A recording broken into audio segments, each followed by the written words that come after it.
বন্ধুরা, আশা করি তোমরা সবাই ভালো আছো। তোমার চ্যানেলে তোমাদের সবাইকে স্বাগতম। তো এই মুহূর্তে তোমাদের জন্য শেয়ার করছি নবম শ্রেণীর ইতিহাসের ফার্স্ট ইউনিট টেস্টের প্রশ্ন মডেল, এমনকি কোন কোন পার্ট আমাদের পরীক্ষাতে আসবে এবং কি কি প্রশ্ন আমাদের ইম্পর্টেন্ট রয়েছে, যে প্রশ্নগুলো আমাদের পড়তেই হবে। এবং তোমরা পরীক্ষার হলে দেখবে আজ যে প্রশ্নগুলো তোমাদের সামনে শেয়ার করছি, ঠিক এই কটা প্রশ্নের মধ্যেই তোমাদের প্রশ্নপত্র তৈরি হয়েছে। তো চলো আমরা পরপর বিষয়গুলো আলোচনা করি, বিষয়টাকে সম্পূর্ণ বোঝার চেষ্টা করো এবং যে প্রশ্নগুলো শেয়ার করব সেই প্রশ্নগুলো রেডি আছে কিনা দেখেই কিন্তু পরীক্ষার হলে যাবে। কারণ তোমরা মিলিয়ে নেবে আজ যে প্রশ্ন তোমাদের সামনে শেয়ার করব, তোমাদের প্রশ্নের ভেতরে ঠিক সে কটা প্রশ্নের মধ্যেই তোমরা সমস্ত প্রশ্ন কিন্তু পাবে। প্রথমে আসি কি বিষয়। আমাদের ইতিহাস বই দেখবে প্রথমেই আমাদের একটা পার্ট রয়েছে, যেটা হচ্ছে ইউরোপ ও আধুনিক যুগ। প্রথমে বলে রাখি, এই পার্টের থেকে কোনো প্রশ্ন আমাদের পরীক্ষাতে আসে না। আমাদের তারপরে প্রধান দুটো চ্যাপ্টার রয়েছে, ফরাসি বিপ্লবের কয়েকটি দিক এবং বিপ্লবী আদর্শ, নেপোলিয়ন সাম্রাজ্য ও জাতীয়তাবাদ। আমাদের পরীক্ষাতে মোটামুটি প্রথম ইউনিট টেস্টে বা ফার্স্ট ইউনিট টেস্টে এই যে দুটো চ্যাপ্টার রয়েছে, এই দুটো চ্যাপ্টারের মধ্যে থেকে কিন্তু আমাদের পরীক্ষাতে প্রশ্ন আসে। বোঝা গেল? অর্থাৎ এই দুটো চ্যাপ্টার থেকে আমাদের সমস্ত প্রশ্ন আসবে, অন্য কোনো চ্যাপ্টার থেকে কিন্তু আমাদের ইতিহাসে ফার্স্ট ইউনিট টেস্টের প্রশ্ন আসবে না। এবার আমরা আসি তারপরের যে মূল আলোচনা রয়েছে, সেই পরের মূল আলোচনায়। কি সেই মূল আলোচনা? সেটা হচ্ছে আমরা প্রথম জানবো আমাদের কোশ্চেন মডেল। স্যার, আমাদের পরীক্ষাতে প্রশ্ন কেমন হবে? প্রশ্নের ক্ষেত্রে যদি আমরা দেখতে যাই, আমাদের পরীক্ষাতে এমসিকিউ, এসএকিউ, ডান বাম, শুদ্ধ অশুদ্ধ, শূন্যস্থান পূরণ, বিবৃতি, এই বিষয়গুলো আসে। এবং তার সঙ্গে কি আসে? 2 মার্কের প্রশ্ন, 4 মার্কের প্রশ্ন এবং 8 মার্কের প্রশ্ন। এবার দেখো, তোমাদের যেটা বলে রাখি, আমাদের পরীক্ষায় এমসিকিউ প্রশ্ন যে কটা আসবে, সে কটা প্রশ্নের সঙ্গে কোনো অথবা থাকে না। অর্থাৎ যে কটা প্রশ্ন এমসিকিউ আসে, সেই কটা প্রশ্নেরই কিন্তু উত্তর করতে হয়, যে কারণে শর্ট কোশ্চেন বেশি জোর দিয়ে পড়বে এবং খুঁটিয়ে পড়ার চেষ্টা করবে। এবার আমরা একটু প্রশ্ন মডেলটা একটু জেনে নিই। কী বললাম? 2 মার্কের প্রশ্ন, 4 মার্কের প্রশ্ন এবং 8 মার্কের প্রশ্নই কিন্তু মূলত আসে। এবং 2 মার্কে সাধারণভাবে সংজ্ঞামূলক প্রশ্ন বা টিকা আকারে প্রশ্নগুলো কিন্তু দেখা যায়। মোট দেখা যায় আমাদের শর্ট টাইপের কোশ্চেনে 18 মার্ক থাকে, 2 মার্কের কোশ্চেন 3টে 6 মার্ক, 4 মার্কের কোশ্চেনে 2টো মোটামুটি 8 মার্ক এবং 8 মার্কের কোশ্চেন 1, মোট 40 মার্কের পরীক্ষা হয় আমাদের।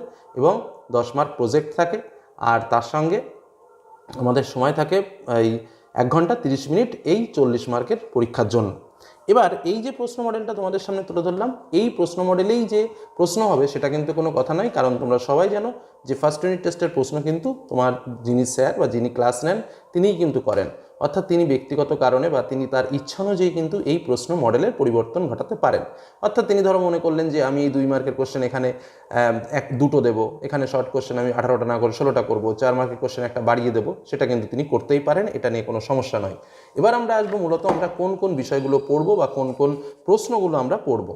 তো প্রথমেই আমরা যেটা জানবো সেটা হচ্ছে আমাদের 2 মার্কের প্রশ্ন।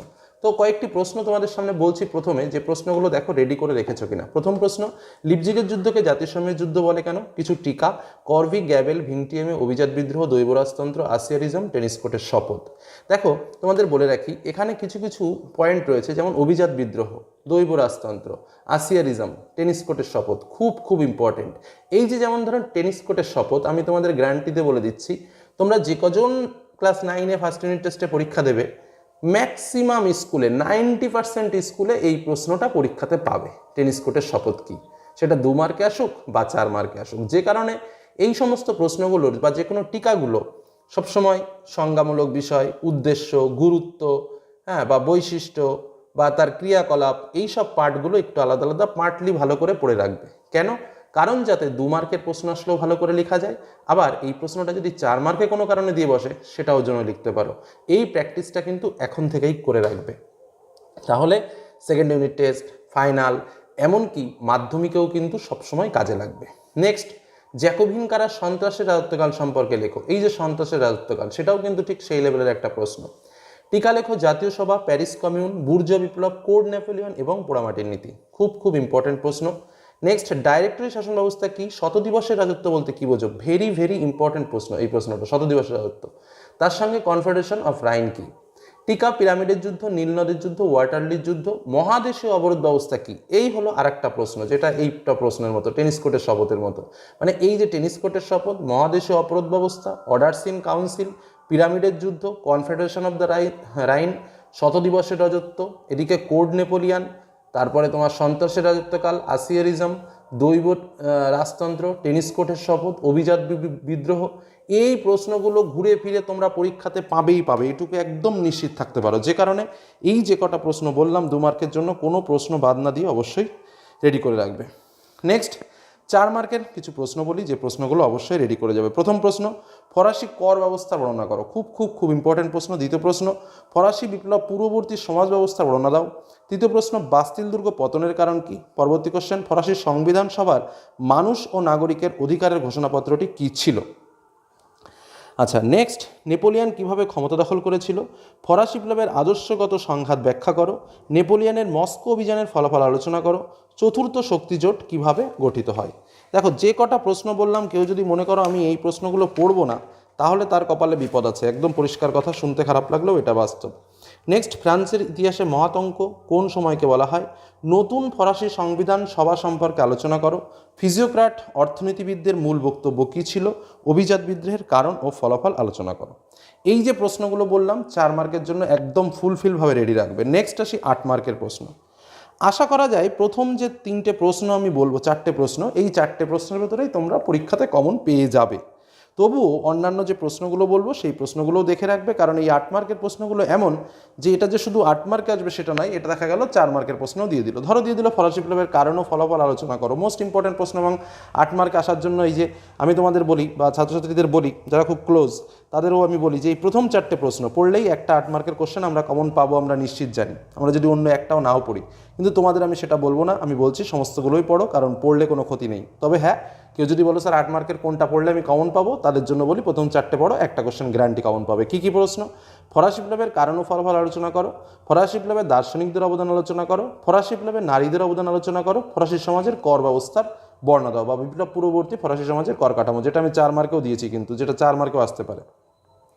নেক্সট দেখো, এই যে সংবিধান সভার কার্যাবলী, এটাও দেখো আমি কিন্তু সংবিধান সভা কার্যাবলী এটা যেমন 8-এ দিয়েছি, ঠিক 4-এও দিয়েছি। দেখো এখানেও রয়েছে, এই যে নতুন ফরাসি সংবিধান সভা সম্পর্কে আলোচনা করো। দেখেছো তো, অনেক প্রশ্ন যেটা আমার 4-এও রয়েছে, 8-এও রয়েছে। নেপোলিয়ান কীভাবে ইউরোপ পুনর্গঠন করে। নেপোলিয়ান সাম্রাজ্যের সঙ্গে ফরাসি বিপ্লবের আদর্শগত সংঘাত, এই প্রশ্নটাও দেখবে 4-এ দিয়েছি। নেপোলিয়ানের রাশিয়া অভিযান, এটাও আমি 4-এ দিয়েছি। এবং নেপোলিয়ানের সংস্কারগুলো কী ছিল। তো এই হলো আমাদের 8 মার্কের প্রশ্ন। তো সর্বোপরি আমরা যে কটা প্রশ্ন মেইনলি বললাম সেটা হচ্ছে 8 মার্কের জন্য প্রথম 4টে প্রশ্ন, এবং তার সঙ্গে এই প্রশ্নগুলোও রেডি রাখবে যেগুলো এক্সট্রা বললাম, কারণ এগুলো 4-এ আসতে পারে। আর এই প্রশ্নগুলোই আবার 4 মার্কের যে প্রশ্নগুলো দিয়েছি তার মধ্যেই রিপিটেশন আকারে কিছু কিছু প্রশ্ন রয়েছে। এই যে নেপোলিয়ানের মস্কো অভিযান যেটা বললাম, ফরাসি বিপ্লবের আদর্শগত সংঘাত বললাম, নেপোলিয়ান কীভাবে ক্ষমতা দখল করেছিল বললাম, এই একই কোশ্চেন। তো এই প্রশ্নগুলো কিন্তু রেডি রাখবে। আর 2 মার্কের যে প্রশ্নগুলো বললাম সেগুলো তো রাখবেই, কারণ 2 মার্কের প্রশ্ন কিন্তু পরীক্ষাতে আসবেই। আর ভালো রেজাল্ট করার জন্য আমাদের শুধুমাত্র যে ব্রড কোশ্চেন সেটা কিন্তু নয়, 2 মার্ক, 4 মার্ক, 8 মার্ক লিখলেই ফুল মার্কস পাওয়া যায়, সেমনভাবে রেডি করো। আর তার সঙ্গে বইটাকে একটু ফুটিয়ে পড়ার চেষ্টা করো, বা চ্যানেলে যে শর্ট টাইপের প্রশ্নগুলো দিয়েছি সেগুলো একটু করার চেষ্টা করো, দেখবে পরীক্ষা ওকে। আর ইতিপূর্বে তোমাদের জন্য অন্যান্য যে সাবজেক্ট, সেই সাবজেক্টের সাজেশনগুলোও শেয়ার করেছি, সেগুলো একটু দেখে রেখো। সব সাবজেক্টে খুব ভালো কমন পাবে, এবং এই কটা প্রশ্ন পড়ে পরীক্ষার হলে যাও, একদম নিশ্চিত থাকতে পারো, চ্যানেলের সঙ্গে থাকো। ধন্যবাদ।